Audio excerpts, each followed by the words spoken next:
ছেলে আমি আর ভিক্ষা করি। সব হ্যাঁ বনবাসটা করে থাকলেন।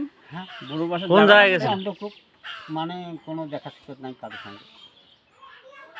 অন্ধকূপ মানে গর্তে? জায়গার নামের কথা বলতে পারে, হাওয়ায় নিয়ে গেছে আমাকে।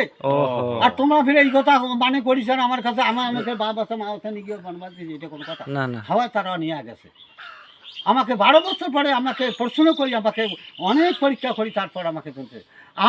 আমি বলি শুনে বলি বসনো আমার এই গুরু শাস্ত্রগুলো নেই, সেই জন্য তোমার কি গুরু ছিল আমাকে এখন থাকি তুলি নিয়ে আসছো, আমাকে কি আদেশে নিয়ে আসছো, আমার অপরাধ কি বলো দেখি, আমার অপরাধটা কি? আমাকে পেটে ডুবির জন্য করতে পারবা তুমি?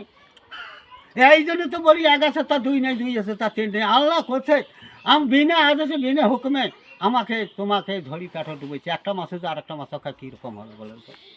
শেখা হবে না? সেই জমের ঘাতে আমার তার পেটে ডুবেছিলাম, তার পেটে আমাকে মানুষ করছে। এই জন্য আমার মাও আমাকে ঘষি মন্দি নেয় না, বলছে, না আমার পুত্র নয় তুমি, আমার পুত্র যে হয়ে গেছো।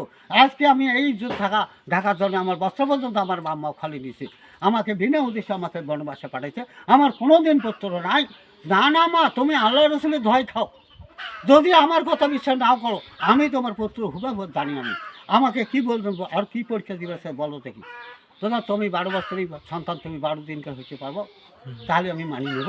12 দিনকে সন্তান হয়ে গেছে, তারপরেও মানি নেয়নি।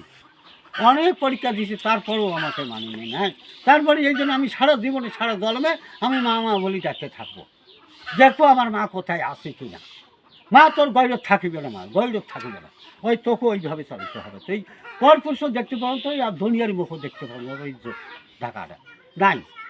বুঝছি না মা, এইগুলো বহু ইতিহাস আছে, বহু যখন তোমাকে বনবাসে দিলে তখন তোমার বয়স 12 বছর। আমার যখন বনবাসটা, আমি তো বোধ নাই, আমি বোধে তো নাই, ওরাও তো আমাকে মানুষ করতে ওই বনবাসে ছিল। আমাকে অনেক দিক দিয়ে পরীক্ষা করছে, বনের জঙ্গল পাড়ে তার আগুন ধরে দিয়ে আমাকে ফেলে দিয়েছে, দেখি তোমার কথাতে কত। আমার বনের আগুন দিয়ে জন্ম করো নাই, যার মাথা কালা পরিছাই করছে, ঠ্যাংপা পরিছাই করছে, কালো কালো থাকছে।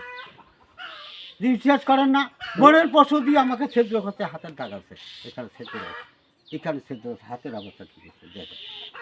আমাকে অনেক ছিদ্র করছে, গোটায় কাটি খাওয়ানি, তবুও আমাকে বেশ দর দিতে পারে না। যত পশু কাঙালে আছে বন জঙ্গল, তা তো আমাকে জানো বাবা। আসছেন কতদিন পর? আমার 12 বছর পর আসছেন। আসিবার কতদিন হল? আমি আসিবার